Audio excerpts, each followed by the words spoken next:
ខ្មែរនៅតែជាផ្ទៀងស៊ីបរបស់មេបកធំរបស់ថៃសម្រាប់បាញ់តម្រង់ដើម្បីបង្អួតពីស្នាដៃរបស់ខ្លួនជាធ្នូនឹងសម្លេងឆ្នោតអនុทินមេបកភូមិใจថៃថាបើខ្លួនជាប់ឆ្នោតធ្វើជានាយករដ្ឋមន្ត្រីនឹងលុបចោល MOU 2001ជាមួយខ្មែរភ្លាមចំណែកលោកអភិសិទ្ធវិជ្ជាជីវៈមេបកប្រជាធិបតេយ្យថាបញ្ហាព្រំដែនជាមួយខ្មែរគ្មានបញ្ហាស្អីនោះទេសូមរំលឹកថាការចំនួនខ្ញុំបានបញ្ចប់ត្រឹមតែរយៈពេល12ថ្ងៃតែប៉ុណ្ណោះចំណែកលោករឿងបញ្ញវុធដែលជាមេគណៈបកប្រជាជនហាក់រៀងប្លែកគេបន្តិចដោយលោកថាបើខ្លួនជាប់ឆ្នោតនឹងមិនអោយទាហានពាក់ព័ន្ធរញ៉េរញ៉ៃជាមួយនឹងនយោបាយជាដាច់ខាតថ្ងៃនេះយើងទៅមើលអំពីការសន្យាក៏ដូចជាការបង្ហាញអំពីគោលនយោបាយរបស់ខ្លួនរបស់គណៈបកធំទាំង4ដែលថ្ងៃនេះគឺថ្ងៃបោះឆ្នោតថ្ងៃទី8ហ្នឹងអញ្ចឹងដែលគេឃើញថាមានឥទ្ធិពលខ្លាំងគឺបកទាំង4នេះឯងគឺមានលោកគណៈបកភូមិใจអនុทินណាភូមិใจថៃហើយនិងគណៈបកប្រជាជនដែលគាត់មានប្រជាប្រិយខ្លាំងមែនតើហើយនិងគណៈបកភឿថៃបាទហើយនឹងគណៈបកប្រជាធិបតេយ្យគឺលោកអភិសិទ្ធវិជ្ជាជីវៈ9ណាបាទអញ្ចឹង4អ្នកហ្នឹងគឺអាចនឹងមានម្នាក់បាទធ្វើជានាយករដ្ឋមន្ត្រីក្នុងចំណោម4អ្នកណាម្នាក់ដោយសារតែពួកគាត់ស្ទើរមានឥទ្ធិពលបាទប៉ុន្តែមុននឹងនេះចេះមុននឹងចូលដល់ការសន្យាលំអិតក្នុងខ្ញុំសង្ខេបបន្តិចសិនសង្ខេបតើគាត់បានថ្លែងសន្ទរកថាអំពីគោលនយោបាយរបស់គាត់បែបណាខ្លះបងប្អូនណាបាទមុននឹងចូលនេះខ្ញុំសូមសង្ខេបជូនសម្រាប់គណៈបកប្រជាជនបងប្អូនណាគណៈបកប្រជាជននេះគឺដែលរឿងបញ្ញវុធគាត់ថាបើសិនជាគាត់ជាប់ជានាយករដ្ឋមន្ត្រីគឺនឹងមានការផ្លាស់ប្ដូររចនាសម្ព័ន្ធប្រគល់អំណាចជូនប្រជាពលរដ្ឋបដិញ្ញាកែតម្រង់រដ្ឋធម្មនុញ្ញថ្មីទាំងស្រុងតាមរយៈសភាដែលកើតចេញពីការបោះឆ្នោតកែតម្រង់កងទ័ពនិងលុបបំបាត់ការរកស៊ីផ្ដាច់មុខដើម្បីបង្កើតសេដ្ឋកិច្ចដែលយុត្តិធម៌អានឹងគឺចំណុចខ្លឹមដែលគណៈបកប្រជាជនបានថ្លែងចំណែកឯគណៈបកភឿថៃវិញគណៈបកភឿថៃគឺថាសេដ្ឋកិច្ចត្រូវតែល្អឡើងភ្លាមបំពេញសាច់ប្រាក់ស្រោចស្រង់ជីវភាពប្រជាជនផ្ដោតលើគោលនយោបាយសេដ្ឋកិច្ច Digital បង្កើនកម្រិតសេវាកម្មសុខាភិបាល30បាតព្យាបាលគ្រប់ទីកន្លែងគេមានគោលនយោបាយមួយគេថា30បាតព្យាបាលគ្រប់ទីកន្លែងនិងការដោះស្រាយបញ្ហាគ្រឿងញៀនឲ្យអស់ពីសង្គមថៃនេះគឺជាការលើកឡើងគោលនយោបាយរបស់គណៈបកភឿថៃចំណែកឯគណៈបកប្រជាធិបតេយ្យវិញបាទគណៈបកប្រជាធិបតេយ្យលោកអភិសិទ្ធវិជ្ជាជីវៈគាត់បានបដិញ្ញាថានឹងមានគ្រឹះស្ថាប័នជាតិរឹងមាំស្ថាប័ននយោបាយប្រកបដោយចីរភាពលើកយកភាពស្មោះត្រង់មកធ្វើជាចំណុចលក់គោលនយោបាយធានាប្រាក់ចំណូលកសិករចំនួនថ្មីនិងការបង្កើតរដ្ឋសុខុមាលភាពដែលមិនប៉ះពាល់ដល់ថវិកាជាតិយូរអង្វែងរៀងស្រាលទេគោលនយោបាយរបស់គាត់ចំណែកឯអនុทินវិញបាទអនុทินគណៈបកភូមិใจថៃគាត់ថានិយាយហើយធ្វើអានេះគេពាក្យខ្លឹមរបស់គេនិយាយថាបើនិយាយហើយធ្វើហើយនាំយកនៅភាពរីកចម្រើនទៅកាន់មូលដ្ឋានផ្ដោតលើការអភិវឌ្ឍហេដ្ឋារចនាសម្ព័ន្ធទូទាំងប្រទេសការបង្កើតមូលនិធិផ្ដល់ប្រាក់កម្ចីគ្មានការប្រាក់សម្រាប់អាជីវកម្មខ្នាតតូចនិងគោលនយោបាយទេសចរសុខភាពនេះគឺជាការបដិញ្ញាចិត្តរបស់គណៈបកភូមិใจថៃគឺលោកអនុทิន ចាវរៈគូលនឹងឯងហើយអាត្រង់ដែលគេនិយាយថានិយាយឲ្យធ្វើនឹងគេលើកឧទាហរណ៍ដឹងយកពីណាទេបងប្អូនគឺគេលើកយកពីបញ្ហារឿងខ្មែរនេះឯងគេថាបើសិនថាគេវាយយកទៅណាហើយគេធ្វើឲ្យបានគេយកមកនិយាយប្រាប់ណែគេចង់និយាយចឹងឥឡូវគេថាគេបានជោគជ័យព្រោះថៃវាឡំពាត់បានយករឿងគូសំដែរណាបងប្អូនបាទចឹងហើយវាយកអាកន្លែងនឹងឯងដើម្បីជាការ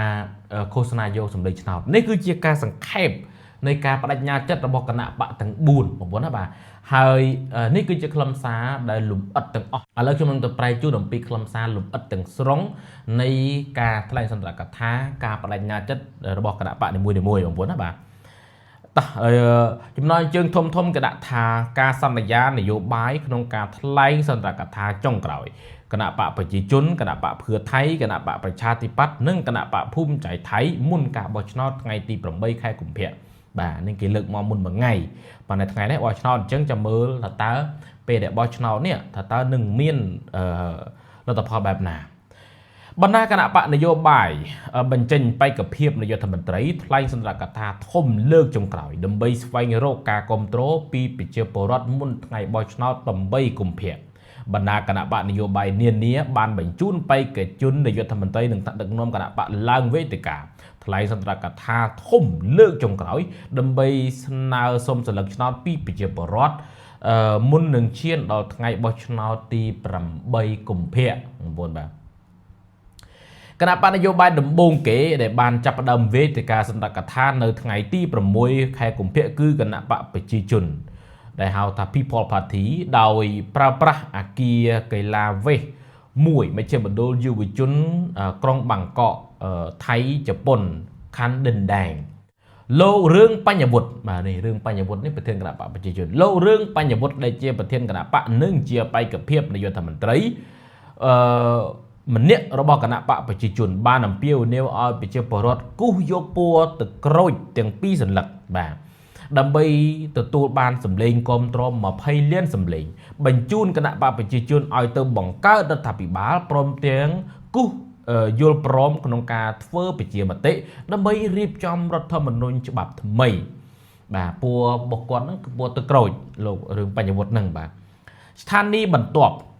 បាទតែកន្លែងបោះឆ្នោតបន្ទាប់ណាគឺថ្ងៃទី8 កុម្ភៈគឺថ្ងៃហ្នឹងគឺគាត់ថាគូដើម្បីផ្លាស់ប្ដូរពី14 លានសម្លេងទៅ20 លានសម្លេងគូឲ្យភ្លុកទឹកភ្លុកដីគូឲ្យដល់20 លានសម្លេងដើម្បីកុំឲ្យពួកគេអាចបដិសេធអំណាចរបស់ប្រជាពលរដ្ឋបានទៀតលោករឿងបញ្ញវុត្តបានប្រកាសនៅលើវេទិការំលឹកថាលោករឿងបញ្ញវុត្តនេះពីមុនគាត់មានជាង100ដូចជាខ្ទង់141តាមដូចខ្ញុំចាំមកគាត់មាន141សម្លេងចឹងដែលសម្លេងរបស់គាត់នឹងឲ្យទៅអនុทินទាំងអស់ដើម្បីបានធ្វើជានាយករដ្ឋមន្ត្រីណាបាទអាហ្នឹងគឺវាស្មើនឹង16 លាននាក់ណាបាទឥឡូវនេះគាត់ចង់បាន20 លានបាទចាំមើលបងប្អូនបាទបោះឆ្នោតលើកនេះចំណែកលោកអនុทินច័ន្ទវីរៈគុណប្រធានគណៈបកភូមិใจថៃនិងជាមេបេក្ខភាពនាយករដ្ឋមន្ត្រីបានមានប្រសាសន៍ថាសូមឲ្យប្រជាពលរដ្ឋចេញទៅប្រើសិទ្ធិបោះឆ្នោតនៅថ្ងៃទី8 ខែកុម្ភៈដោយពិចារណាលើស្ថានភាពដែលប្រទេសថៃកំពុងជួបប្រទះលោកបានបញ្ជាក់ថាប្រទេសថៃមិនមែនជាកន្លែងសម្រាប់រៀនការងារឬសាកល្បងការងាររបស់អ្នកថ្មីថ្មោងទេអ្នកថ្មីថ្មោងដែលមិនធ្លាប់ធ្វើការងារកំបិតជាតិពីមុននោះមកព្រមទាំងបានចោទសួរថាតើចង់ផ្ញើវាសនាប្រទេសជាតិទុកជាមួយអ្នកថ្មីថ្មោងឬផ្ញើទុកជាមួយនឹងអ្នកអាជីពដែលមានលក្ខណៈត្រៀមរួចរាល់ដែលមានការត្រៀមលក្ខណៈរួចរាល់ជាការស្រេចគាត់ប្រើនេះគាត់ចង់និយាយឌឺដងទៅគណៈបកដូចជាគណៈបកនៃគណៈបកប្រជាជនហើយនឹងគណៈបកភឿថៃអ្នកថ្មីហ្នឹងបាទគាត់ចង់និយាយចឹងបាទគាត់ឌឺដងអញ្ចឹងថាពួកគាត់ហ្នឹងមិនមានបទពិសោធន៍ធ្វើទេមានតែគាត់ឥឡូវនេះគាត់ធ្វើជារដ្ឋមន្ត្រីម្ដងហើយបានប្រហែលខែហើយអញ្ចឹងបានន័យថាគាត់យល់សាច់ការណាគាត់ថាគាត់មានវិជ្ជាជីវៈគាត់ឌឺដងទៅគេអញ្ចឹងណាបងប្អូនបាទចំណែកឯលោកយុសឆាណាន់វងសារ៉ាត់នេះលោកយុសណាន់វងសារ៉ាត់នេះគឺជាមេគណៈបកមកពីគណៈបកភឿថៃបាទគណៈបកដែលលោកស្រីភេទថងឋានឈិនវត្តកាលមុនហ្នឹងណាបងប្អូនដែលគាត់បានថ្លែងថាលោកនឹងនាំយកក្តីសង្ឃឹមមកកាន់ប្រទេសថៃដោយលើកកម្ពស់ការបន្តគោលនយោបាយបង្ក្រាបគ្រឿងញៀននិងគម្រោង30បាតព្យាបាលគ្រប់ជំងឺដែលជាភាពជោគជ័យរបស់គណៈបកពួរក្រហមការពាររដ្ឋការដែលបានជួយសង្គ្រោះជីវិត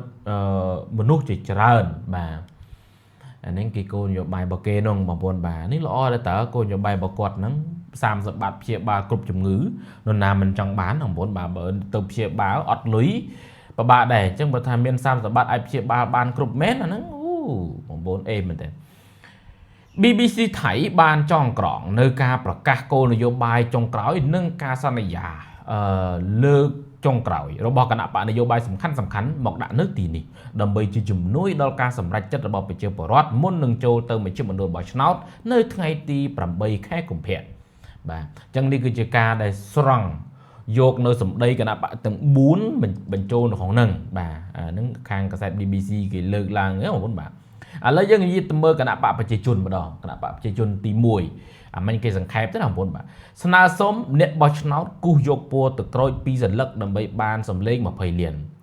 ការបើកវេទិកាថ្លែងសន្ទរកថាលើកចុងក្រោយក្រោមពាក្យស្លោកថាប្រជាជនផ្លាស់ប្ដូរប្រទេស របស់គណៈបកប្រជាជនត្រូវបានរៀបចំនៅអគារកេឡាវេសមួយមជ្ឈមណ្ឌលយុវជនក្រុងបាងកកថៃជប៉ុនខណ្ឌដេនដែងនៅទីតាំងនេះគឺជាកន្លែងដែលគណៈបកអនាគតថ្មីឬហៅថា Future Forward និងគណៈបកឈានមុខ Move Forward ធ្លាប់ប្រើប្រាស់សម្រាប់ថ្លែងសន្ទរកថាបិទបញ្ចប់យុទ្ធនាការបោះឆ្នោតកាលពីឆ្នាំ2019និងឆ្នាំ2023កន្លងមកដែលយើងធ្លាប់ស្គាល់ថាលោកពិថាលឹមចរណរតណាបងបាទអាហ្នឹងគឺគណៈបកប្រជាជនហ្នឹងគឺអតីតពីគណៈបកនឹងឯងគណៈបកនោះបាទតែដូរមកគណៈបកប្រជាជនហ្នឹងបាទបន្ទាប់ពីបានបញ្ចេញក្បួនរថយន្តឃោសនាចំនួន8ខ្សែដើម្បីបញ្ជូនដឹកនាំគណៈបកទៅស្នើសុំសម្លេងឆ្នោតពីប្រជាជននៅគ្រប់តំបន់មកថ្នាក់ដឹកនាំគណៈបកពួរទឹកក្រូចទាំង3ចំនួនចាប់តាំងពីចំនួនអនាគតថ្មីឈានមុខរហូតដល់ប្រជាជនហ្នឹងណាអញ្ចឹងដំបូងឡើយគណៈបកអនាគតថ្មីហើយមកទៀតក៏ដូរទៅជាគណៈបកឈានមុខគេហៅគណៈបកកៅក្លៃណាហើយបានទៅជាគណៈបកប្រជាជនរាល់ថ្ងៃហ្នឹងបងប្អូនបាទហើយគណៈបករបស់គាត់សុទ្ធតែក្មេងៗមេដឹកនាំបងប្អូនសុទ្ធតែក្មេងទាំងអស់បាទបានបង្ហាញខ្លួននៅលើវេទិកាជាមួយគ្នាយ៉ាងប្រងព្រាតតែម្ដងនៅក្នុងវគ្គដំបូងសមាជិកសភារបស់គណៈបកប្រជាជនជាច្រើនរូបបានថ្លែងសន្ទរកថាអំពីទិសដៅគោលនយោបាយផ្សេងៗរបស់គណៈបកចំណែកឯការថ្លែងសន្ទរកថានៅវគ្គទី2គឺជាវេនរបស់ដឹកនាំគណៈបករួមមានលោកឆៃថាវ៉ាត់ធូឡាថុនអតីតកិច្ចលេខាធិការគណៈបកឈានមុខកញ្ញាផននិកាវ៉ានិតអតីតអ្នកនាំពាក្យគណៈបកអនាគតថ្មីបន្ទាប់មកគឺលោកធនាថនចឹងរឹងគិតបាទដែលជាស្ថាបនិកគណៈបកអនាគតថ្មីដែលបានធ្វើឲ្យសម្លេងហូរកញ្ជ្រៀវយ៉ាងខ្លាំងពេញអគារកីឡាវេសមួយនៅពេលដែលលោកឡើងលើវេទិកាលោកធនាថនបានចាប់ផ្ដើមថ្លែងសន្ទរកថាដោយរំលឹកអំពីដំណើរដើមតងនៃការបង្កើតគណៈបកតាំងពីខែមីនាឆ្នាំ2018ដោយលោកលើកឡើងថាក្នុងរយៈពេល8ឆ្នាំមកនេះសង្គមថៃស្ថិតនៅក្នុងភាពងងឹតសូន្យឈង់សិទ្ធិសេរីភាពត្រូវបានរឹតបន្តឹងនិងការចោទសួរចំពោះលទ្ធិប្រជាធិបតេយ្យប៉ុន្តែគណៈបកអនាគតថ្មីបានអំពាវនាវឲ្យប្រជាជនមកចាប់អារម្មណ៍លើគោលនយោបាយថ្មីវិញលោកបានបន្តទៀតថានៅ6ឆ្នាំទៀតនឹងដល់ខួបនៃការធ្វើបដិវត្តសៀមឆ្នាំ1932ដោយគណៈរាស្ត្រដូច្នេះលោកសូមអញ្ជើញប្រជាពលរដ្ឋឲ្យទាមទារនៅការបញ្ចប់រដ្ឋប្រហារជាស្ថាពរដើម្បីឲ្យអំណាចកម្ពុជាคล้ายទៅជារបស់ប្រជាពលរដ្ឋពិតប្រាកដលោកធនាថនបានប្រកាសថាមកជួយគ្នាបញ្ចប់បេសកកម្ម100ឆ្នាំនេះឲ្យចប់ក្នុងចំនួនយើងដើម្បីឲ្យកូនចៅយើងកើតមកលេងជួបប្រទេសនិងរដ្ឋប្រហារទៀតបាទនឹងក៏លើកយកបញ្ហារដ្ឋប្រហារមកជាអាចថាជាគោលនយោបាយមួយដែរបាទបន្ទាប់មកលោកបានរៀបរាប់អំពីការចុះជួបម្ចាស់ឆ្នោតតាមរយៈក្បួនរថយន្តឃោសនាដែលរូបលោកផ្ទាល់ប្រចាំការនៅខ្សែគេហៅថាលោកណាំខេមឈ្មោះគេទេណាបងប្រែលោកកូនទឹកប្រៃប៉ុណ្ណឹងឈ្មោះគេទេនៅបៃខាងកើតដែលរថយន្តនោះคล้ายទៅជារថយន្តលក់គ្រឿងទេសដោយសារអ្នកគ្រប់គ្រងបាននាំគ្នាផ្ដល់អាហារឲ្យដើម្បីថ្លែងអំណរគុណពេញតាមផ្លូវដោយលោកបានប្រៀបធៀបរបស់របរទាំងនោះជាសទ្ធាដែលប្រជាពលរដ្ឋបានផ្ដល់ឲ្យបាទតែពេលដែលគាត់ដើរហែជារថយន្តហែនោះណាគឺមានប្រជាជនគាត់យករបស់របរមកឲ្យមែនតើអ្នកខ្លះទៅតាំងពីកាហ្វេអាភួរតាមកអញ្ចឹងណាដល់ពេលអញ្ចឹងបានគាត់ថាក្បួនរថយន្តនោះដូចជាក្បួនរថយន្តដែលលក់គ្រឿងទេសអញ្ចឹងវាពេញតែឡាននឹងឯងបាទប្រជាពលរដ្ឋគេឲ្យគេស្រឡាញ់បន្តទៀតបងប្អូនបាទលោកបានថ្លែងនៅលើវេទិកាចំពោះមុខអ្នកគ្រប់គ្រងរបស់អ្នកថាអ្នកអាចនឹងឃើញត្រឹមតែជើងមាន់ឬត្រីចៀនប៉ុន្តែយើងឃើញនៅសទ្ធាយើងសូមតបស្នងជើងមាន់ដោយការបង្កើតប្រទេសថៃដែលយុត្តិធម៌និងតបស្នងខ្នុលដោយការសាងប្រទេសថៃដែលជាប្រជាធិបតេយ្យនិងតបស្នងមឹកក្រៀមដោយប្រទេសថៃដែលជឿនលឿនក៏ចង់និយាយថាអាជើងមាន់អាស្អីដែលមានទាំងខ្នោមានទាំងស្អីហ្នឹងគឺមានទាំងត្រីចៀនអីហ្នឹងគេឲ្យគាត់អញ្ចឹងគាត់ថាគេមើលឃើញមកទាំងអស់ហ្នឹងគឺជាគ្រឿងហូបព្រឹកអីចឹងតែប៉ុន្តែគាត់មើលឃើញជាសទ្ធាហើយតបស្នងទៅវិញដោយការធ្វើឲ្យប្រទេសជាតិនឹងជឿនលឿនក៏ចង់និយាយចឹងបងប្អូនបាទ បន្ទាប់មកលោកពិថាលឹមចរិនរ័ត្នណាដែលយើងតែងទៅស្គាល់ថាជាមេដឹកនាំវ័យក្មេងម្នាក់ហ្នឹងបងប្អូនបាទ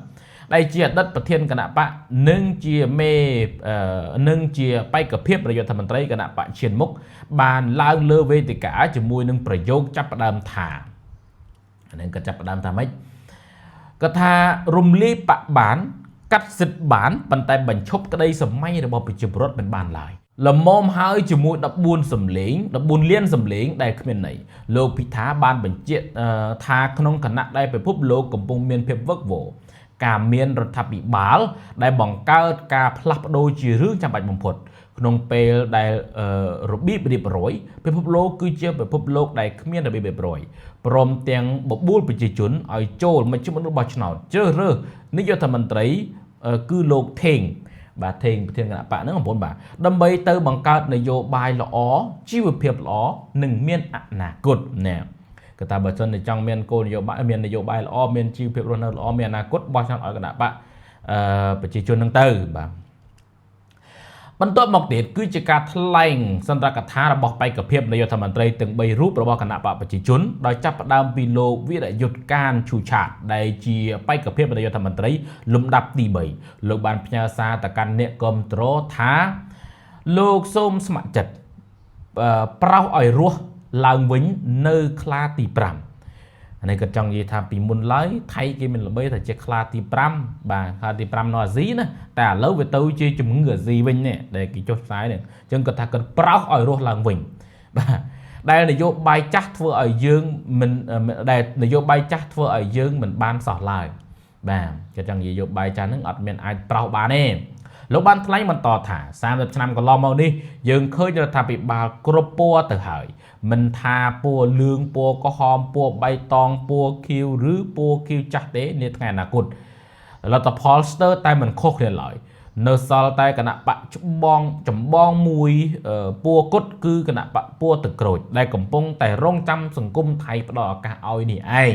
ពលគឺគណៈបកខ្លួនគាត់នេះឯងបាទលោកស្រីសិរិកញ្ញាកាន់សកុលដែលជាបេក្ខភាពនាយករដ្ឋមន្ត្រីលំដាប់ទី2បានឈានជើងឡើងនៅលើវេទិកាដោយប្រាប់ប្រជាពលរដ្ឋថាអ្នកស្រីនឹកនាវេទិកាថ្លែងសន្ទរកថានេះណាស់ហើយធុញទ្រាន់នឹងវេទិកាតទល់មតិពីព្រោះនៅពេលដែលស្ដាប់គណៈបកដតីដាក់ចេញគោលនយោបាយមកតែងតែមានសម្លេងនៅក្នុងចិត្តបន្លឺឡើងថានៅធ្វើជារដ្ឋាភិបាលឡើងយូរហើយហេតុអ្វីក៏មិនព្រមធ្វើនេះម៉ាត់ដែរណាបងប្អូនបាទលោកស្រីបានស្នើឲ្យគណៈបកប្រជាជនចូលទៅលុបបំបាត់ការរត់ការដណ្ដើមតំណែងប៉ុន្តែមិនប្រកួតប្រជែងគ្នាបំរើប្រជាពលរដ្ឋព្រមទាំងបានបញ្ជាក់ថាគណៈបកមានភាពត្រៀមលក្ខណៈរួចរាល់តាមរយៈការបើកបង្ហាញក្រុមការងារជាង40រូបមិនមែនត្រឹមតែ3នាក់ប៉ុណ្ណោះទេដែលនេះទំនងជាការរិះគន់បង្កប់ន័យសម្ដៅទៅលើគណៈបកភូមិใจថៃនោះឯងគណៈបកអនុทิនណាបែរគាត់រិះគន់បបប្រយោលចឹងក្រោយអ្នកស្រីបានសង្ឃឹមថាបន្ទាប់ពីម៉ោង8យប់ថ្ងៃទី8កុម្ភៈប្រជាពលរដ្ឋនឹងបាននិយាយថាមាននាយករដ្ឋមន្ត្រីថ្មីឈ្មោះថេងណាយើងថ្ងៃនេះថ្ងៃទី8នេះឯងចឹងបែរថាម៉ោង8យប់គេចេញលទ្ធផលហើយប្រហែលជាអាចដឹងហើយបងប្អូនបាទគាត់ចង់និយាយចឹងបងប្អូនបាទតោះបន្ទាប់មកគឺជាការថ្លែងសន្ទរកថាបិទបញ្ចប់ដោយលោកណត្តភងរឿងបញ្ញវុត្តប្រធានគណៈបកនិងជាបេក្ខភាពនាយករដ្ឋមន្ត្រីលំដាប់ទី1ក្នុងកំឡុងពេលនោះលោកណត្តភងបានស្នើខ្លួនធ្វើជានាយករដ្ឋមន្ត្រីរបស់មនុស្សគ្រប់គ្នាទោះបីជាកន្លងមកម្នាក់ធ្លាប់និយមជ្រើសរើសពណ៌ណាមួយស្រឡាញ់ចិត្តបំផុតឬជ្រើសរើសគូសលើពណ៌អាវដែលធ្លាប់និយមតំណាងឲ្យខ្លួនឯងក្នុងការតស៊ូដើម្បីប្រជាធិបតេយ្យក៏ដោយតែដែលរឿងនេះមិនមែនជាកំហុសនោះទេប៉ុន្តែលោកសូមបញ្ជាក់ថាសេចក្តីស្រឡាញ់ជាតិនិងប្រជាធិបតេយ្យអាចដើរទន្ទឹមគ្នាបានលោករឿងបញ្ញវុត្តបានបន្តថាខ្លួនសន្យាថានឹងកំទេចនយោបាយរបស់វណ្ណៈអភិជនតាមរយៈការយកទាហានចេញពីនយោបាយយកប្រព័ន្ធគេហៅថាខ្មែរយើងគេហៅតាមខ្សែរយៈណាចេញពីប៉ូលីសនិងមិនឲ្យអង្គភាពឯករាជ្យប្លន់អំណាចប្រជាពលរដ្ឋតទៅទៀតឡើយក៏ចង់និយាយថាដូចថាចង់ធ្វើប៉ូលីសសូកប៉ាន់តាមខ្សែអញ្ចឹងណាហើយឡើងទៅជាបានប៉ូលីសបានអីចឹងទៅក៏ចង់និយាយចឹងបងប្អូនណាបាទ បេក្ខភាពនាយករដ្ឋមន្ត្រីមកពីគណៈបកប្រជាជនរូបនេះបានបញ្ចប់សន្ទរកថាដោយយកអំពាវនាវឲ្យប្រជាពលរដ្ឋគូសយកពោតក្រូចទាំងពីរសន្លឹកដើម្បីទទួលបានសម្លេងគាំទ្រ20លានសម្លេងបញ្ជូនគណៈបកប្រជាជនឲ្យទៅបង្កើតរដ្ឋាភិបាលលោកណត្តភងបានបញ្ជាក់ទៀតថាអំណាចស្ថិតនៅលើចុងប៊ិចរបស់បងប្អូនគ្រប់គ្នាវាគឺជាអ្នកកំណត់ថាតើនឹងរស់នៅក្នុងប្រទេសថៃដែលមានអនាគតបែបណាអនាគតដែលសេដ្ឋកិច្ចត្រូវក្តោបក្តាប់ផ្ដាច់មុខហើយឱកាសរបស់កូនចៅយើងត្រូវបានគេរារាំងឬក៏ជានយោបាយរបស់ប្រជាពលរដ្ឋសេដ្ឋកិច្ចរបស់មនុស្សតូចតាចនឹងមានឱកាសដែលស្មើគ្នាសម្រាប់មនុស្សគ្រប់គ្នាបាទនឹងក៏លើកបញ្ចប់ចុងក្រោយប៉ុណ្ណឹងអានឹងគឺខ្លឹមសាររបស់គណៈបកប្រជាជនដែលដឹកនាំដោយលោករឿងបញ្ញវុត្តប្រធានគណៈបកបាទគណៈបកដែលមានអ្នកគ្រប់គ្រងច្រើនជាងគេគឺគណៈបកគាត់នឹងឯងអញ្ចឹងគេចង់និយាយថាវាអតិភិបខ្ពស់ដែលគេសម្លឹងមើលឃើញគឺអត្តគាត់នេះហើយជាអ្នកដែលជាប់នៅក្នុងនាយករដ្ឋមន្ត្រីអាណត្តិនេះនោះបងប្អូនបាទឥឡូវយើងទៅមើលខាងគណៈបកភូមិใจថៃវិញម្ដងគណៈបកភូមិใจថៃដែលដឹកនាំដោយលោកអនុทิនបាទគណៈបកភូមិใจថៃលោកអនុทิនបានប្រកាសថានឹងលុបចោល MOU 44ភ្លាមប្រសិនបើ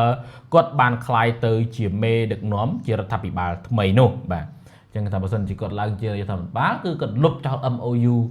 44ហ្នឹងគឺ MOU 2001បាទជាមួយនឹងខ្មែរនោះបាទគណៈបកភូមិใจថៃបានរៀបចំការថ្លែងសន្ទរកថានៅមជ្ឈមណ្ឌលសន្និបាតជាតិសេរីកិច្ចខណ្ឌខ្លងតើយក្រោមពាក្យស្លោកចុងក្រោយថាជ្រើសរើសគណៈបកភូមិใจថៃទទួលបានអ្នកជំនាញអាជីពផ្លាស់ប្ដូរមុខមាត់សេដ្ឋកិច្ចជំនះវិបត្តិពិភពលោកអានេះពាក្យស្លោករបស់គេណាបងប្អូននេះគេណាពាក្យស្លោករបស់គេហ្នឹងអានេះគេនិយាយទៅអញ្ចឹងបងប្អូនណាបាទការថ្លែងសន្ទរកថាបិទបញ្ចប់របស់គណៈបកពោខៀវនេះបានសង្កត់ធ្ងន់លើការបង្ហាញភាពជាអ្នកជំនាញអាជីពនិងបញ្ជាក់យ៉ាងច្បាស់នៅគោលនយោបាយទី1របស់បកនោះគឺជ្រើសរើសបកភូមិใจថៃនិងទទួលបានលោកសេអស័កភួងកាត់កែវជានាយករដ្ឋមន្ត្រីរងឬក៏ថាជាឧបនាយករដ្ឋមន្ត្រីត្រួតពិនិត្យក្រសួងការបរទេសលោកឯកនីតិនីតិដ្ឋានប្រកាសដែលជារដ្ឋមន្ត្រីឧបនាយករដ្ឋមន្ត្រីត្រួតពិនិត្យក្រសួងហិរញ្ញវត្ថុនិងលោកស្រីសុបជីសុផាន់ដែលជាឧបនាយករដ្ឋមន្ត្រីត្រួតពិនិត្យក្រសួងពាណិជ្ជកម្មអ្នកទាំង3នេះគឺជាអ្នកថ្លែងសន្ទរកថាសំខាន់នៅលើវេទិកាបន្ថែមលើគណៈបកនេះបាទថាគេលើកឡើងមកគេថាគេជាអ្នកអាជីពប៉ុន្តែអាជីពអីបងប្អូនបាទតាំងពីឡើងធ្វើជារដ្ឋាភិបាលប្រហែល 3-4 ខែមករដ្ឋាភិបាលចាំផ្ទះគេណាមុនបញ្ហាគ្រប់សពបែបយ៉ាងទាំងអស់គឺកើតឡើងផ្ទួនទៅមុខមាត់ប្រទេសថៃគឺបាក់យ៉ាងសម្បើមក្រោមការដឹកនាំរបស់លោកអនុทิននឹងឯងអញ្ចឹងហើយគឺធ្វើឲ្យប្រជាជនពេញចិត្តយ៉ាងមិនកើតប៉ុន្តែរឿងតែមួយទេដែលគាត់អាចទាញយកសម្លេងឆ្នោតបានច្រើនគឺអនុทิននេះណាគឺគាត់ទាញយកពីខ្មែរបងប្អូនគឺយកបញ្ហាព្រំដែននឹងទៅដាក់មុខដើម្បីឃោសនាយកសម្លេងហ្នឹងគាត់ជាពិសេសទីតាំងនៃគាត់វាយបានរឿងគូសំដែរណាបងប្អូនបាទតាមបណ្ដោយខេត្តទាំង4ហ្នឹងគាត់បានរៀងច្រើនដែរគាត់យកអាហ្នឹងឲ្យទៅអាងថាគាត់ហ៊ាននិយាយគឺគេហ៊ានធ្វើណែវាអញ្ចឹងបងប្អូនបាទនឹងប៉ុន្តែចង់ដឹងយ៉ាងណាតើពេលបោះឆ្នោតហើយប៉ុន្តែខ្ញុំជឿថាប្រហែលជាគាត់មិនជាប់ទេបងប្អូនបាទតែយើងមើលបន្តណាបេក្ខភាពនាយករដ្ឋមន្ត្រីទាំង3រូបបានបើកបង្ហាញអំពីមូលហេតុដែលសម្រាប់ចិត្តចូលមកធ្វើជានយោបាយមុននឹងថ្លែងអំពីលទ្ធផលការងារក្នុងរយៈពេល4ខែកន្លងមកហើយបានពន្យល់លម្អិតអំពីអ្វីដែលនឹងត្រូវធ្វើក្នុងរយៈពេល4ឆ្នាំខាងមុខប្រសិនបើមានឱកាសត្រឡប់ទៅកាន់វិមានរដ្ឋាភិបាលវិញបាទឃើញអនុทินនិយាយភ្ជាប់ជាមួយនឹងលោករដ្ឋមន្ត្រីក្រសួងការបរទេសលោកសេអស័កភួងកាត់កែវបងដោយសារតែមួយរយៈនេះអ្នកដែលមានមុខមាត់លេចធ្លោជាងគេនៅក្នុងគណៈបកភូមិใจថៃហ្នឹងគឺលោកសេអស័កភួងកាត់កែវហ្នឹងឯងគឺមានឥទ្ធិពលរឿងគូសំដែរពីព្រោះគាត់ដើរលើឆាកអន្តរជាតិអញ្ចឹងគាត់ដើរប្រាប់អន្តរជាតិផ្សេងអំពីបញ្ហាថៃជាមួយនឹងខ្មែរអញ្ចឹងណាបាទហើយមនុស្សសម្ដីផ្អែមហើយទាក់ទាញប្រជាប្រិយភាពអង្គគូសំដែរណាអញ្ចឹងហើយគឺគាត់ដឹងថាគុណគាត់នឹងរៀងខ្សោយជាងសេអស័កដល់ពេលអញ្ចឹងគាត់ព្យាយាមទាញយកសេអស័កមកដាក់ក្នុងគោលនយោបាយមកដាក់ក្នុងការឃោសនានឹងឯងបងប្អូនបាទលោកសេអស័កមានប្រសាសន៍ថាក្នុងរយៈពេល4ឆ្នាំខាងមុខវិស័យការទូតថៃត្រូវតែមានយុទ្ធសាស្ត្រច្បាស់លាស់ជាងមុននិងត្រូវតែជាការទូតសេដ្ឋកិច្ចបែបវាយលុកតាមរយៈការកសាង3ចំណុចគឺការកសាងទំនុកចិត្ត កសាងសមត្ថភាពប្រកួតប្រជែងនិងកសាងដៃគូសេដ្ឋកិច្ចប៉ុន្តែការទូតដ៏ល្អដែលទទួលបានជោគជ័យគឺចាប់ផ្ដើមពីក្នុងផ្ទះពលគឺក្នុងប្រទេសលោកអ្នកត្រូវតែជ្រើសរើសលើគណៈបកនយោបាយដែលត្រឹមត្រូវមកគ្រប់គ្រងប្រទេសក្នុងការធ្វើការត្រូវតែរួមកម្លាំងគ្នាជាក្រុមប្រទេសថៃគេហៅ Team Thailand បងប្អូនណាបាទសូមឲ្យជឿជាក់លើរូបលោកនិងជឿជាក់លើសក្តានុពលរបស់គណៈបកភូមិใจថៃដែលបដិញ្ញាយកប្រទេសថៃត្រឡប់ទៅកាន់វេទិកាពិភពលោកវិញយ៉ាងមានសេចក្តីថ្លៃថ្នូរនិងមានកិត្តិយសធ្វើឲ្យប្រជាជនមានមោទនភាពនឹងថៃត្រូវតែជាថៃលើឆាកអន្តរជាតិបាទក៏ចង់និយាយថាពួកគាត់និយាយនេះគឺជំនាញរបស់គាត់គឺខាងកិច្ចការបរទេសដល់ពេលអញ្ចឹងហើយការដែលគាត់និយាយគឺគាត់លើកយកបញ្ហាចង់ឲ្យថៃនឹងទៅលើមុខមាត់ឆាកអន្តរជាតិក៏ប៉ុន្តែគាត់និយាយក៏ភ្លេចគិតខ្លួនឯងថានៅពេលដែលអនុធានឡើងជាប្រធានឡើងជានាយករដ្ឋមន្ត្រីដែលជាមេគណៈបកភូមិใจថៃហ្នឹងមុខមាត់របស់ថៃហ្នឹងក៏បាក់ណាស់ដែរអញ្ចឹងគាត់និយាយហ្នឹងវាគួរតែបដូរវិញទៅហ៎បដូរពីនាំមុខមាត់ប្រទេសថៃទៅប្រខូចឈ្មោះប្រទេសថៃវិញទៅបាទតើបងប្អូនបន្តទៀតបាទរដ្ឋមន្ត្រីពីររូបទៀតបានបង្ហាញរូបភាពនៃព្យុះសេដ្ឋកិច្ចដែលប្រទេសថៃកំពុងប្រឈមមុខជាពិសេសគឺករណីដែលសារព័ត៌មានរបស់ Financial Times បានប្រៀបធៀបថាប្រទេសថៃកំពុងក្លាយទៅជាអ្នកជំងឺថ្មីនៃអាស៊ីណែអញ្ចឹងណាដែលការពីមុនធ្លាប់ត្រូវបានគេរំពឹងទុកថានឹងក្លាយទៅជាខ្លាទី5ហើយពួកគេក៏បានដាក់ចេញនៅថ្នាំសម្រាប់ព្យាបាលជំងឺសេដ្ឋកិច្ចថៃផងដែរបាទហ្នឹងគោលនយោបាយគេមួយដាក់មករៀងធ្ងន់ដែរណាពេលគេរមមើលអញ្ចឹងដើម្បីនិយាយទៅប្រជាជនតែអញរងថ្ងៃកំពុងតែពិបាកដែរវាអត់ថារ៉ូស៊ីទៅវាចេះតែណាប់ដែរអញ្ចឹងបើសិនជាបានខ្លាសេដ្ឋកិច្ចមែនគេអាចថានឹងល្អភាសារស់រៀនល្អហ៎អញ្ចឹងក៏សម្រាប់ចិត្តបោះទៅមួយគ្រា4ឆ្នាំដែរណាអាចថាអញ្ចឹងណាអញ្ចឹងគេព្យាយាមលើកយកចំណុចល្អលោកឯកនីតិក្នុងនាមជាប្រធានក្រុមការងារសេដ្ឋកិច្ចបានបញ្ជាក់យ៉ាងច្បាស់ថាគណៈបកភូមិใจថៃនឹងមិនធ្វើនយោបាយប្រជាពិធទេបាទគេប្រើពាក្យថាគោលនយោបាយប្រជាពិធបាទប្រជាពិធណាបងប្អូនបានថាបោកប្រជាពលរដ្ឋខ្លួនឯងណាគាត់ថាគាត់នឹងមិនធ្វើនយោបាយប្រជាពិធទេពីព្រោះបើធ្វើនៅពេលនោះគឺជាការបង្កើតបំណុលដល់កូនចៅនឹងទុកជាបន្ទុកសម្រាប់ពួកគេនេះកន្លែងនេះគាត់និយាយល្អណាស់បើកាលណាធ្វើជាប្រជាពិធទេអ្នកដែលលំបាកនឹងមិនមែនត្រឹមតែក្រុមគ្រួសាររបស់គាត់នឹងទេបើធ្វើប្រជាពិធអ្នកដែលលំបាកគឺប្រជាជនទូទាំងប្រទេសនឹងឯងបាទបានសម្លេងឆ្នោតបានធ្វើជាមេដឹកនាំចុះបើសិនជាបានធ្វើជាមេដឹកនាំហើយនេះយើងវាតំណែងវាអូខេវាបានល្អហើយប៉ុន្តែមានបានគិតដល់ប្រជាជនកូនចៅជំនាន់ក្រោយអីអត់យើងវាមិនអាចរស់នៅបានរហូតទេបន្តិចទៀតទៅក៏ងាប់ទៅអស់ទៅហើយប៉ុន្តែទឹកដីនេះវាអត់មានបាត់ទៅណាទេទឹកដីហ្នឹងគឺវាទៅនៅវាទៅតែមានតដល់កូនដល់ចៅយើងជំនាន់ក្រោយតែបើសិនតែយើងបោកប្រាស់ដើម្បីតំណែងខ្លួនឯងដើម្បីអំណាចខ្លួនឯងហើយពុកម៉ែបងប្អូនណាអ្នកជំនាន់ក្រោយពឹងអីអត់មានទេអញ្ចឹងបានគាត់លើកយកកន្លែងនេះគឺគាត់ចង់ចាក់ចំណុចឲ្យប្រជាជនទាំងអស់គ្នាហ្នឹងគិតឡើងវិញកន្លែងហ្នឹងឯងបងប្អូនណាបាទតោះអញ្ចឹងមើលសម្ដីគាត់បន្តអញ្ចឹងគាត់ថាគាត់ធ្វើនយោបាយមិនធ្វើប្រជាពិធទេពួកគាត់គិតដល់កូនចៅជំនាន់ក្រោយណាបងប្អូនបាទដូច្នេះហើយត្រូវតែប្រើប្រាស់ថវិកាឲ្យមានប្រសិទ្ធភាពនិងក្រោមក្របខ័ណ្ឌនៃវិន័យហិរញ្ញវត្ថុនិងសារពើពន្ធលោកថែមទាំងបានស្នើសុំឲ្យប្រជាពលរដ្ឋនៅក្នុងសាលមហោស្រពហូរកញ្ជ្រៀវឡើងដើម្បីប្រាប់ទៅគណៈបកនយោបាយថាគុំធ្វើអីនយោបាយប្រជាពិធហ្នឹងគេឲ្យប្រជាជននំគ្នាក្រោកស្រែកចឹងណាចំណែកឯគម្រោងម្នាក់ពាក់កណ្ដាលគម្រោងគេហៅថាគម្រោងនៃคนละครึ่งបងប្អូនបាទគម្រោងហ្នឹងគឺជាគម្រោងដែលថៃគេចង់បានគ្រប់គ្នាដែរហើយប្រជាប្រិយភាពរបស់គាត់ហ្នឹងគឺបានថាគេពេញនិយមច្រើនដែរដោយសារគាត់ធ្វើអាគម្រោងហ្នឹងវាជោគជ័យគម្រោងហ្នឹងគឺជួយដល់វិស័យខាងទេសចរនៅពេលដែលយើងជាភ្ញៀវទេសចរទៅគឺរត់គេជួយចេញពាក្យកណ្ដាលដោយថាខាងយើង40ខាងរត់60%ដល់ពេលអញ្ចឹងទៅវាធ្វើឲ្យប្រជាពលរដ្ឋដែលគាត់លក់នៅម្ដុំហ្នឹងគឺគាត់អាចចំណេញបានច្រើនបងប្អូនណាអញ្ចឹងគេពេញចិត្តជាមួយនឹងគម្រោងហ្នឹងគម្រោងម្នាក់ពាក់កណ្ដាលវាអាចទាញវិស័យទេសចរបានច្រើនបាទអញ្ចឹងបានគាត់យកអាគម្រោងម្នាក់ពាក់កណ្ដាលហ្នឹងឯងដើម្បីយកមកដាក់ក្នុងគោលនយោបាយរបស់គាត់ បាទគាត់ថាម៉េចគាត់ថាចំណែកឯគម្រោងម្នាក់ពាក់កណ្ដាលក៏មានវគ្គបូកបន្ថែមផងដែរពីព្រោះវាអាចជួយបង្រៀនជំនាញអាជីវករនិងលក់ដូរតូចតាចថែមទៀតផងបាទនឹងគាត់ថាមានតែប៉ុណ្្នឹងណាបើសិនតែគាត់ជប់គាត់ថែមលើនឹងទៀតអដែរណាបងគាត់ធ្វើបានជោគជ័យណាជោគជ័យកាលពីមុនណាអញ្ចឹងគាត់ឃើញថាហ្នឹងគេគ្រប់គ្រងចាឥឡូវគាត់យកអានឹងដាក់គោលនយោបាយលោកអេកាណាទីនិងលោកស្រីសុភជីបានអះអាងថាខ្លួនមិនមែនជាអ្នកនយោបាយឡើយប៉ុន្តែសូមឱកាសបន្តធ្វើការជូនប្រជាពលរដ្ឋនិងប្រទេសជាតិទៀតអនាគតស្ថិតនៅក្នុងដៃរបស់បងប្អូនតើនឹងជ្រើសរើសយកក្តីសង្ឃឹមឬក៏ចំនួនតើនឹងជ្រើសរើសអ្នកដែលមកដោះស្រាយបញ្ហាឬក៏អ្នកដែលមកកែប្រែប្រព័ន្ធដោយមិនបានមើលអំពីបញ្ហាឬមិនដឹងច្បាស់អំពីបញ្ហាពិតប្រាកដសូមផ្ដល់ឱកាសឲ្យនឹងខ្ញុំផងកុំធ្វើឲ្យអ្វីដែលនឹងខ្ញុំ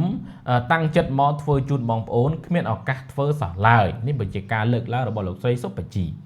បន្ទាប់មកទៀតគឺជាវេនថ្លែងសន្ទរកថាបិទបញ្ចប់វេទិកាដោយបេក្ខភាពនាយករដ្ឋមន្ត្រីគណៈបកគឺលោកអនុทิនឆាន់វីរៈគុណបាទនេះគេបិទគូតចុងក្រោយហ្នឹងគឺគេឲ្យមេធំគេឡើងណាបងឥឡូវជំមើសម្ដីគេមើលបាទក្អេងក្អាងប៉ុណ្ណាបងប្អូនទៅមើលវីដេអូបានឃើញថាគេក្អេងក្អាងនិយាយមកបងប្អូនបាទហ្នឹងគឺយុទ្ធសាស្ត្រគេនឹងឯងបាទតែយើងមើលទៅណាបងប្អូនមើលទៅហើយមិនមែនតែខ្ញុំទៅចង់ចេះដឹងរឿងថែប៉ុន្តែនេះគឺជាអ្វីដែលយើងត្រូវតែសិក្សាអំពីប្រទេសគេដែរថាតើគោលនយោបាយរបស់គេវាយ៉ាងណាអីយ៉ាងណាអីចឹងណាមើលឲ្យដឹងទៅបងប្អូនងាយនេះណាគេទៅបកប្រែឲ្យយើងចឹងទេបាទគេសង្ខេបណាបើខ្ញុំទៅបកប្រែលបិទទៅបងប្អូនគួយស្ដាប់ក៏ស្ដាប់ទៅមិនស្ដាប់ទៅក៏តាមនឹងទៅណាបងប្អូនបាទ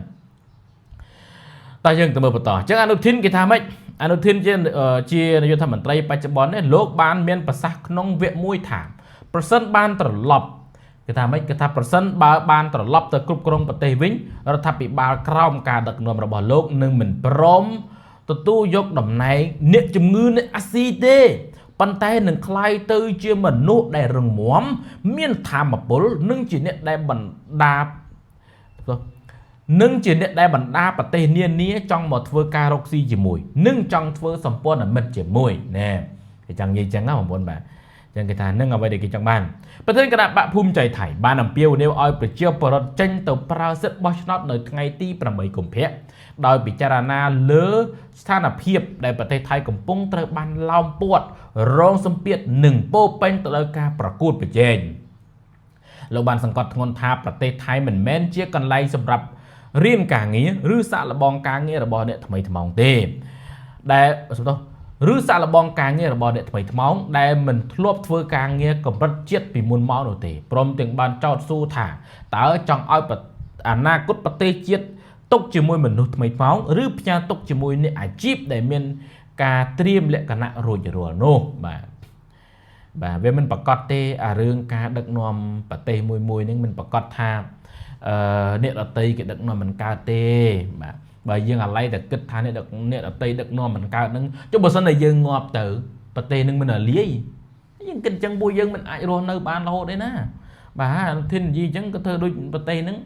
គ្រប់គ្រងតែឯងអញ្ចឹងណាបងប្អូនអាគំនិតបែបហ្នឹងណាអាគំនិតបែប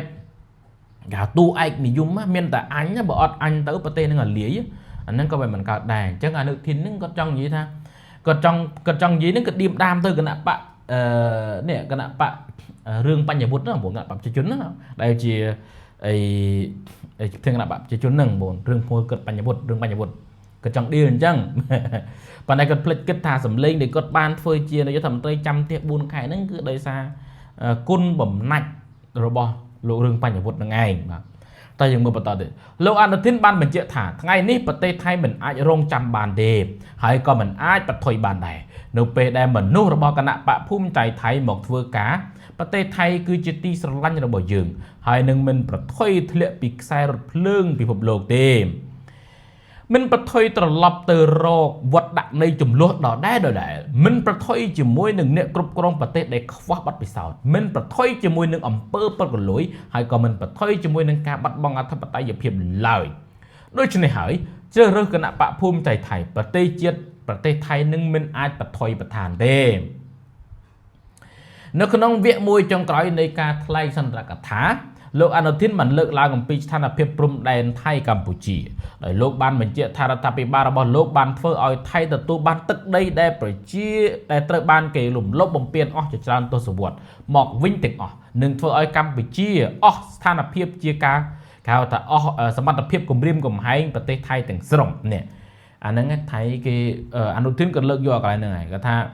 រងថ្ងៃនេះគាត់ធ្វើឲ្យខ្មែរនឹងលែងហ៊ានហ្មងចឹងអស់សមត្ថភាពក្នុងការគម្រាមកំហែងគេទៀតហើយបាទលែងហ៊ានទៀតហើយគាត់ចង់និយាយចឹងបងប្អូនអរគុណបាទអូដល់ក្រោយណោះបាទ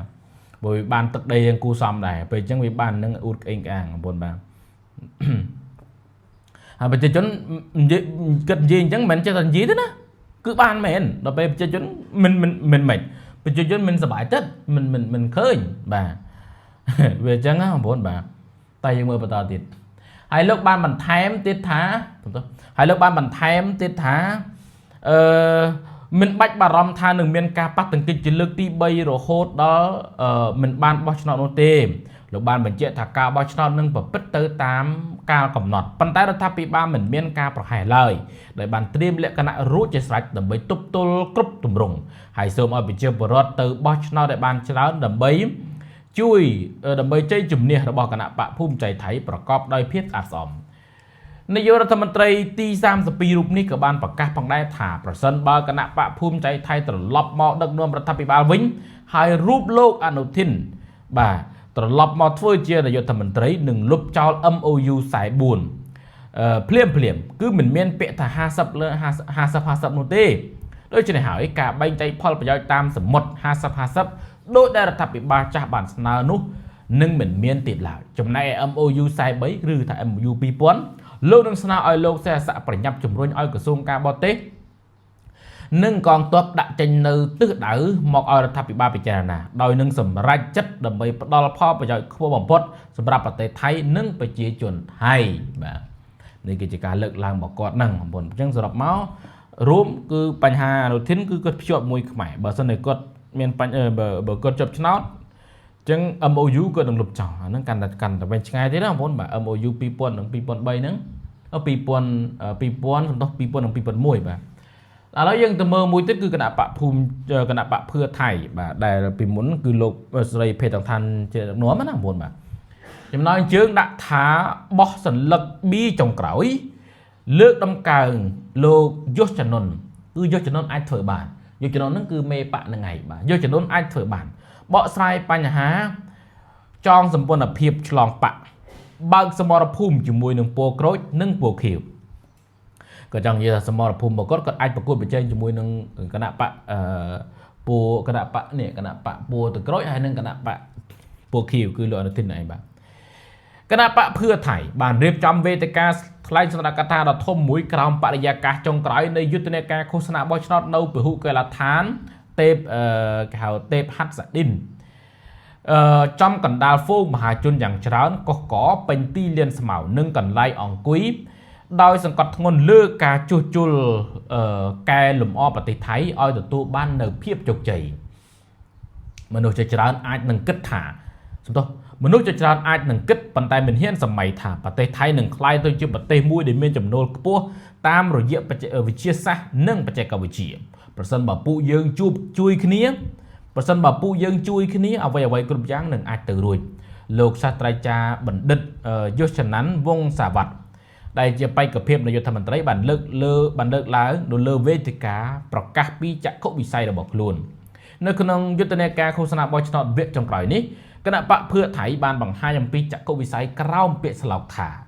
យុសចន័ន្ទអាចធ្វើបានណាដោយប្រកាសគាំទ្រលោកយុសចន័ន្ទក្នុងនាមជាបេក្ខភាពនាយករដ្ឋមន្ត្រីជាអ្នកវិទ្យាសាស្ត្រដែលជឿជាក់ថាអ្វីគ្រប់យ៉ាងគឺអាចធ្វើទៅរួចនៅក្នុងវគ្គដ៏សំខាន់មួយនៅក្នុងការថ្លែងសន្ទរកថាលោកយុសចន័ន្ទបានឡើងរៀបរាប់អំពីព័ត៌មានលម្អិតនៃគោលនយោបាយដែលនឹងធ្វើឲ្យប្រទេសថៃមានចំណូលខ្ពស់កសិករមានចំណូលស្ថិរភាពលុបបំបាត់អំពើពុករលួយនិងបង្កើតបរិយាកាសស្អាតស្អំព្រមទាំងជំរុញឲ្យប្រទេសថៃមានអធិបតេយ្យភាពផ្អែកទៅលើបច្ចេកវិទ្យាបាទវាពីរោះណាបងប្អូននិយាយរំទៅពួកគាត់និយាយម្នាក់វាពីរោះ ប៉ុន្តែសំខាន់làលើទង្វើវិញទេបើទង្វើវាយ៉ាងម៉េចដែរបើសិនជាថាអូដឹកនាំតាមអ្វីដែលគាត់បាននិយាយចឹងណាល្អបាទប្រទេសជាតិគេរីកចម្រើនបើតែគិតអំពីប្រទេសជាតិមិនគិតអំពីអំណាចទេចំណែកឯលោកសុរិយៈជឹងរុងរឿងគិតដែលជានាយកចាត់តាំងការបោះឆ្នោតគណៈបកភឿថៃ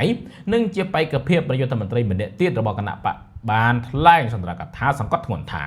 គោលនយោបាយភឿថៃត្រូវតែឲ្យភឿថៃជាអ្នកធ្វើដោយលោកស្នើសុំសម្លេងបោះឆ្នោតដល់ទៅ200អាសនៈដើម្បីឲ្យគណៈបកដែលមានបទពិសោធន៍និងយល់ដឹងអំពីប្រព័ន្ធរដ្ឋបាលអាចចូលទៅជំរុញគោលនយោបាយឲ្យសម្រេចបាននូវភាពជោគជ័យពិតប្រាកដក្នុងរយៈពេល4ឆ្នាំ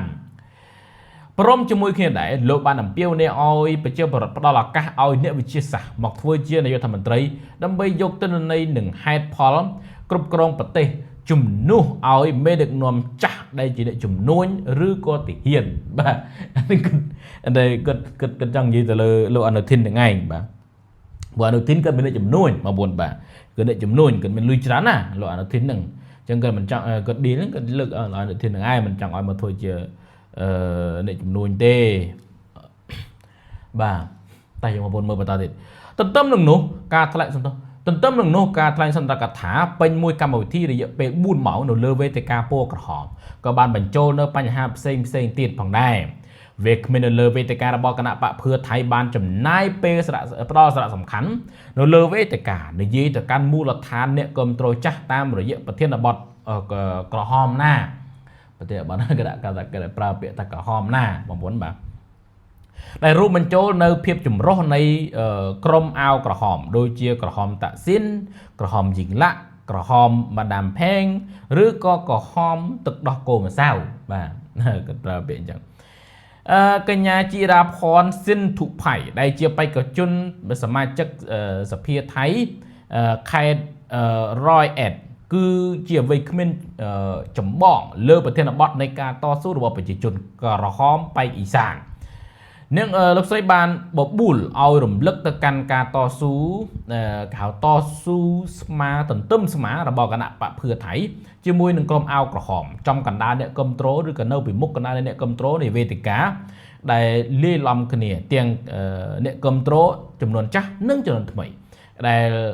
កាសែត BBC ថៃបានសង្កេតឃើញថាអាវយឺតកម្មវិធីដោយដាក់ឈ្មោះថាការពិតថ្ងៃនេះឬក៏ Truth Today នៅតែបង្ហាញឲ្យឃើញនៅក្នុងភ្នែកជាហូហែការរិះគន់ជុំវិញការបង្កើតរដ្ឋាភិបាលចម្រុះឆ្លងបករបស់គណៈបកភឿថៃក្រោយការបោះឆ្នោតឆ្នាំ2023នៅតែត្រូវបានលើកយកមកធ្វើជាប្រធានបទនៃការថ្លែងសន្ទរកថាកញ្ញាខត្តយាសវត្ថិភុនដែលជាអនុលេខាធិការគណៈបកបានលើកលើវេទិកាបំភ្លឺដោយបញ្ជាក់ថាគណៈបកភឿថៃមិនមានបំណងចង់ក្បត់ពាក្យសន្យាឬក្បត់ប្រជាពលរដ្ឋនោះទេប៉ុន្តែវាគឺជាស្ថានភាពបង្ខំបន្ទាប់ពីគណៈបកដែលទទួលបានចំណាត់ថ្នាក់លេខ1មិនអាចប្រមូលសម្លេងគ្រប់គ្រងពីសមាជិកព្រឹទ្ធសភាបានប្រធានបទដដែលនេះក៏ត្រូវបានសង្កត់ធ្ងន់ជាច្រើនលើកទៀតពីសំណាក់សមាជិកភឿថៃដូចជាលោកចតុរន្តឆាយសែងដែលបានបញ្ជាក់សារជាថ្មីថាគណៈបកភឿថៃបានរក្សាសន្យាតាមការបោះឆ្នោតគ្រប់គ្រងរបស់លោកភិថាជានាយករដ្ឋមន្ត្រីរួចរាល់ហើយព្រមទាំងបានចោទសួរទៅកាន់ការលើកដៃបោះឆ្នោតគ្រប់គ្រងគណៈបកភូមិใจថៃពីសំណាក់ប្រជាជនដោយលើកឡើងថាតើអ្វីគឺជា Grand Compromise ឬក៏ហៅថាការសម្របសម្រួលដ៏ធំហើយអ្វីបានជាគណៈបកពោតក្រូចមិនរិះគន់លោកអនុทิនបាទគួរឆ្ងល់ណាគេគួរអញ្ចឹងគួរយល់ហើយគេសួរបែបលក្ខណៈឲ្យគិតនៅក្នុងវគ្គចុងក្រោយនៃការថ្លែងសន្ទរកថារបស់លោកណាត់តាវុឌ្ឍសៃគឿដែលជានាយកគ្រួសារភឿថៃបានលើកឡើងនៅលើវេទិកាវិភាគរិះគន់គូប្រជែងនយោបាយយ៉ាងចាស់ដៃដែលបានផ្ដោតសំដៅទៅលើគណៈបកភូមិใจថៃនិងលោកអនុทิនឆាវរគុណលើបញ្ហាដីធ្លីគឺបញ្ហានៅគេហៅថាខៅក្រដងព្រោះថៃមានរឿងកណៅមួយទៀតនៅបញ្ហាខាងដីធ្លីនៅខៅក្រដងបងប្អូនបាទព្រមទាំងបានប្រៀបធៀបការរៀបចំសមាជិកភាពបុគ្គលរបស់គណៈបកភូមិใจថៃដែលក្នុងកំឡុងពេលឃោសនាបោះឆ្នោតតែងតែលើកគ្នាជាក្រុមសយស័កឯកនិតិសុភជីក៏លើកកញ្ចាក់ទៅលើគណៈបកអនុทิនហ្នឹងឯងបាទមកចូលរួមជានិច្ច ដោយលោកបានប្រៀបធៀបដូចជាត្រីខកំប៉ុងម៉ាក់ស្រី3នាក់ហើយយកពួនស្គាល់ណាដែលត្រូវបានផ្សំគ្រឿងដោយនយោបាយបែបចាស់ណាគិតលើកថាគណៈបកនឹងគណៈបកបែបសុទ្ធតែមនុស្សចាស់អនុทิនក៏ចាស់សេអាស័កនឹងក៏ចាស់បាទក្រៅពីនេះលោកណដ្ឋวุฒิក៏បានចោទសួរអំពីជំហររបស់បកពួកក្រូចគឺគណៈបកប្រជាជននឹងឯងដែលបានកត់សម្គាល់អំពីគេហៅថាការបរិឆេទនៃការផ្លាស់ប្ដូរបករបស់អតីតសមាជិកសភាថៃទៅកាន់បកភូមិใจថៃដែលវាធ្វើស៊ីចង្វាក់គ្នាជាមួយកំឡុងពេលនៃការដកតំណែងនាយករដ្ឋមន្ត្រីភេទថងឋាននិងជំហរថ្នាក់ដឹកនាំគណៈបកប្រជាជនលោកបានចោទសួរតើគណៈបកប្រជាជនកំពុងធ្លាក់ខ្លួនខ្លាយជាឧបករណ៍នយោបាយរបស់គណៈបកភូមិใจថៃឬយ៉ាងណាបាទព្រោះដោយសារតែខ្លះគេថាអញ្ចេះគេថាលោករឿងបញ្ញវុត្តប្រធានគណៈបកប្រជាជននេះណាគឺគាត់ចូលដៃចូលជើងជាមួយនឹងគណៈបកអនុทิនព្រោះថាអីដោយគេលើកយកហេតុផលដែលគាត់ផ្ដល់សម្លេងរបស់គាត់ទាំងអស់ឲ្យអនុทิននោះឲ្យគាត់ជាប់ជានាយករដ្ឋមន្ត្រីចាំទី4ខែនេះណាបងប្អូនបាទតោះយើងមើលបន្តទៀតតើភ្នែកភ្លឺហើយឬនៅគណៈបកប្រជាជនអ្នកគឺជាកូនអុកឲ្យគេដើរទៅតើគេសរសើរគេបោះបង់ហើយគេក៏កំទេចចោលនេះគាត់លើកបែបលក្ខណៈថាឌឺដងទៅគណៈបកប្រជាជនណាតែល្មមភ្ញាក់ខ្លួនហើយបាទដោយលោកបានបញ្ជាក់ថាជំនួសឲ្យគណៈបកប្រជាជនទៅត្រួតពិនិត្យគណៈបកភូមិใจថៃបែរជាងាកមកវាប្រហារគណៈបកភឿថៃទៅវិញអ្នកដែលជ្រើសរើសគណៈបកភឿថៃគឺចង់ឲ្យភឿថៃធ្វើជានាយករដ្ឋមន្ត្រីមនុស្សរបស់ភឿថៃក៏បានធ្វើជានាយករដ្ឋមន្ត្រីអ្នកដែលជ្រើសរើសភឿថៃចង់ឲ្យភឿថៃបង្កើតរដ្ឋាភិបាលគណៈបកភឿថៃក៏បានបង្កើតរដ្ឋាភិបាលតាមរបបសភាជាចុងក្រោយលោកបានផ្ញើសារផ្ទាល់ទៅកាន់បងប្អូនអាវក្រហមដែលអាចនឹងកំពុងខ្ចាត់ខ្ចាយទៅគ្រប់គ្រងគណៈបកនយោបាយផ្សេងទៀតឲ្យងាកត្រឡប់មកចាប់ដៃគ្នាតស៊ូជាមួយនឹងគណៈបកភឿថៃម្ដងទៀតបងប្អូនអាវក្រហមត្រឡប់មកនៅក្បែរជាមួយគ្នាវិញត្រឡប់មកជ្រើសរើសបកដែលធ្លាប់ជ្រើសរើសត្រឡប់មកដើរផ្លូវដែលធ្លាប់ដើរត្រឡប់មកចាប់ដៃគ្នាជាមួយដៃដែលធ្លាប់បានចាប់គ្នាលោកបានមានប្រសាសន៍បែបនេះបាទនេះជាការលើកឡើងរបស់គាត់ចុងក្រោយហ្នឹងបងប្អូនរបស់គណៈបកភឿថៃបាទឥឡូវយើងចូលមកគណៈបកចុងក្រោយគឺលោកអភិសិទ្ធបាទឈ្មោះរបស់គាត់ហ្នឹងអភិសិទ្ធវិជ្ជាជីវៈបាទយើងទៅមើលចំណងជើងហើយក៏ដូចជាកូនយ៉ាងម៉េចរបស់គាត់គាត់ថាម៉េចគណៈបកប្រជាធិបតេយ្យលើកដំកើងការជ្រើសរើសអភិសិទ្ធស្មោះត្រង់ដែលជាជំរើសសុវត្ថិភាពបំផុតណែវាចេះវិញណាបងប្អូនបាទមិនសូវមានសង្ឃឹមទេលោកអភិសិទ្ធហ្នឹងបងប្អូនបាទមិនសូវមានអ្នកគ្រប់គ្រងប្រមាណដែរនៅក្នុងសេចក្តីថ្លែងការណ៍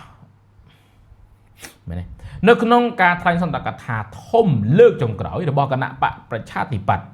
Democrat Party នៅអគារ One Bangkok Forum បរិយាកាសពោពេញទៅដោយភាពកក់ក្ដៅនិងរស់រវើកដោយមានអ្នកគ្រប់គ្រងបកពួកឃីវស្រស់ចូលមកចូលរួមស្ដាប់មិនតិចជាង 1000 នាក់ឡើយដើម្បីមកចូលរួមហូកញ្ជ្រៀវអបអរសាទរការវិលត្រឡប់មកកាន់បកវិញរបស់លោកអភិសិទ្ធវិជ្ជាជីវៈបាទក្នុងរយៈពេល5ម៉ោងបាទក្នុងរយៈពេល5ម៉ោងនៃវេទិកាថ្លែងសន្ទរកថាឈ្មោះរបស់លោកនាយករដ្ឋមន្ត្រីអភិសិទ្ធមិនដែលបាត់ពីខ្លឹមសាររបស់អ្នកដែលឡើងថ្លែងនៅលើវេទិកានោះទេដោយគ្នាទៅនឹងទិសដៅរបស់គណៈបកដែលសុទ្ធតែសង្កត់ធ្ងន់លើការคล้ายទៅជាជំរឿនដ៏ស្មោះត្រង់និងជាជំរឿនដែលមានប្រសិទ្ធសុវត្ថិភាពបំផុតសម្រាប់អ្នកដែលមានសិទ្ធិបោះឆ្នោតលោកអភិសិទ្ធវិជ្ជាជីវៈប្រធាន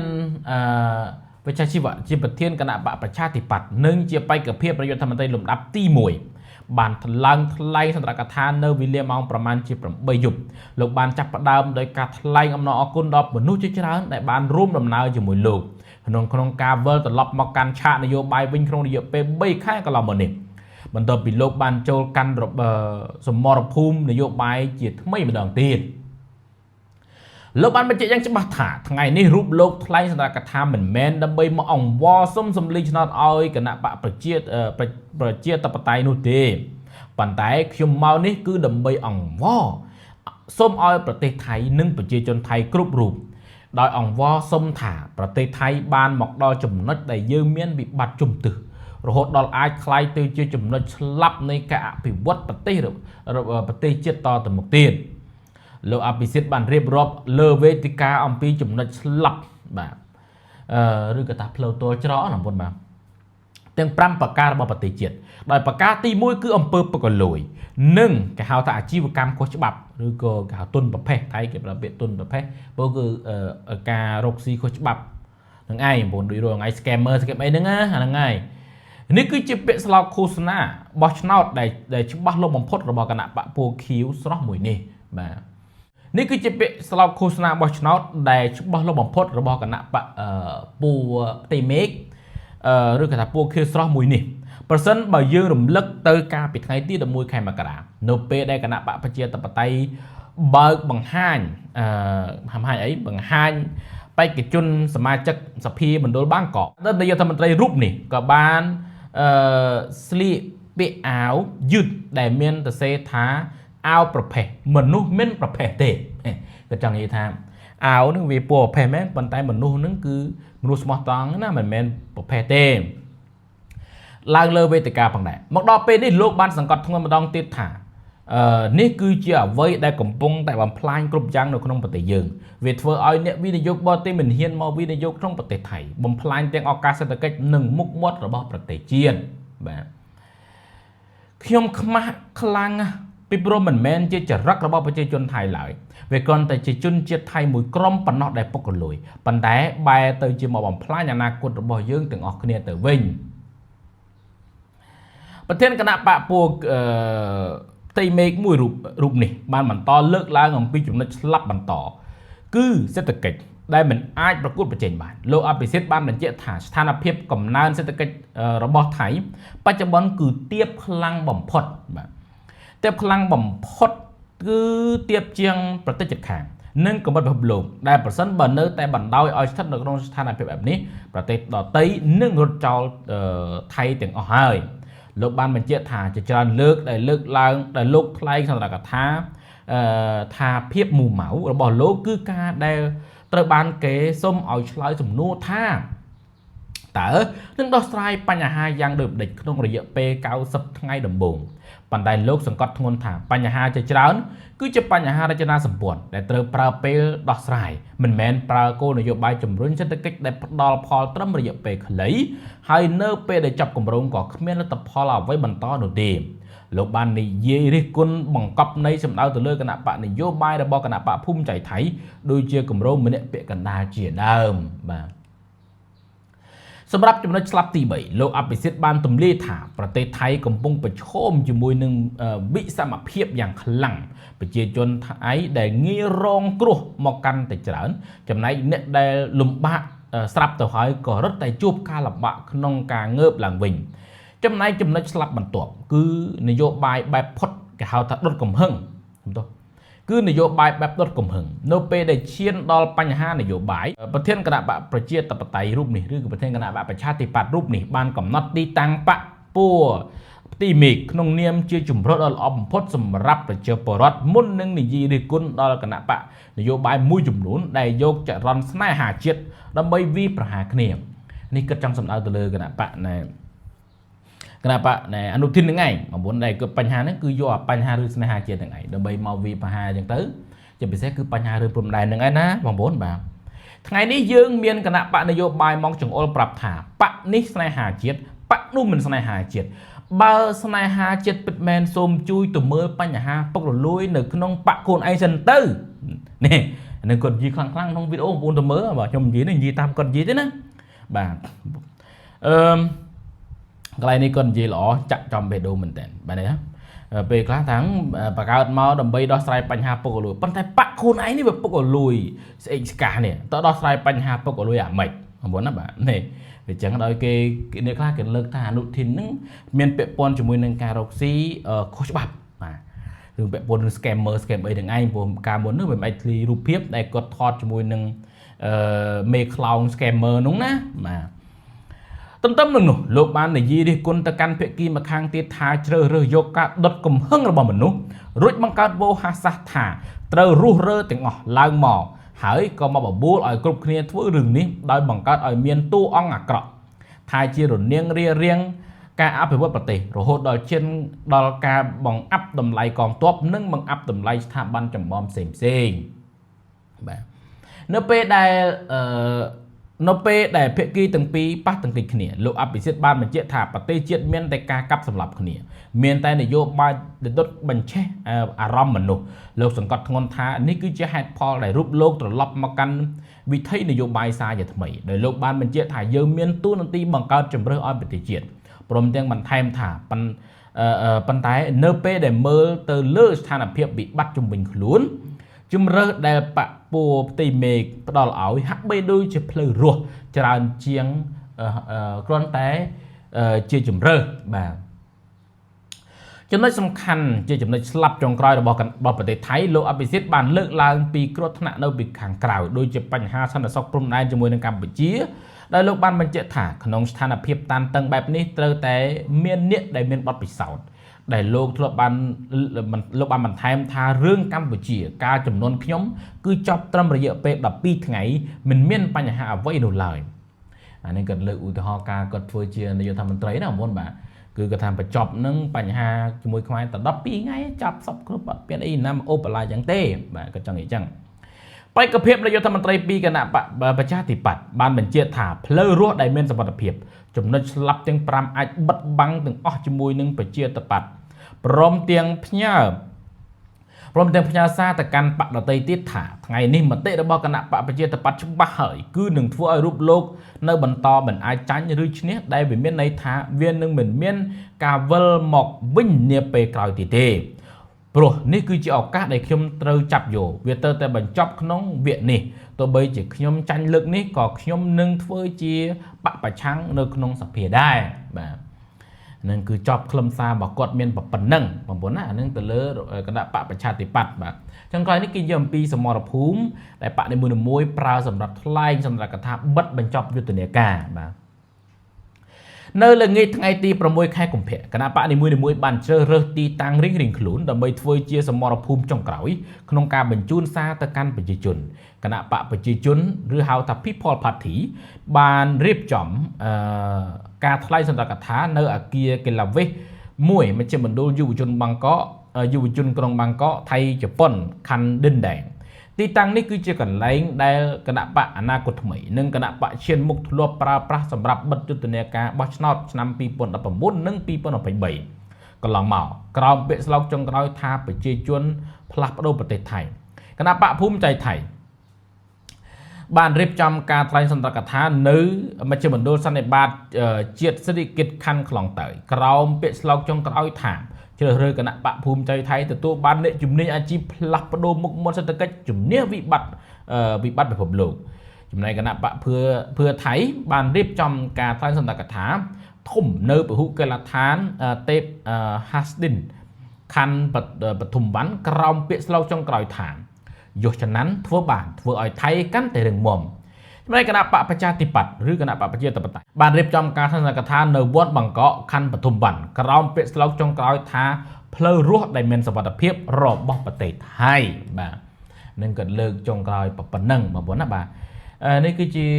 អ្វីដែលខ្ញុំដកស្រង់ចេញពីកាសែត BBC ថៃពេលគេលើកវិភាគមុនដែលមិនវិភាគទេគេលើកអំពីស្រង់សម្ដីនៃការថ្លែងសន្ទរកថារបស់គណៈបកនីមួយៗដែលពោលគឺគណៈបកទាំង4ធំជាងគេបាទអញ្ចឹងចាំមើលថ្ងៃនេះ9ថ្ងៃទី8តើគណៈបកណាដែលអាចនឹងជាប់ឆ្នោតបងប្អូនបាទអញ្ចឹងខ្ញុំមានប៉ុណ្្នឹងទៅចុះបងប្អូនអរគ្នាណាបាទខុសឆ្គងកន្លែងណាសូមធ្វើការជាសាយបងប្អូនឃើញកន្លែងណាខ្វះខាតអាច comment នៅពីក្រោមវីដេអូមួយនេះបានអញ្ចឹងជួបគ្នានៅក្នុងវីដេអូក្រោយជម្រាបលាបាទ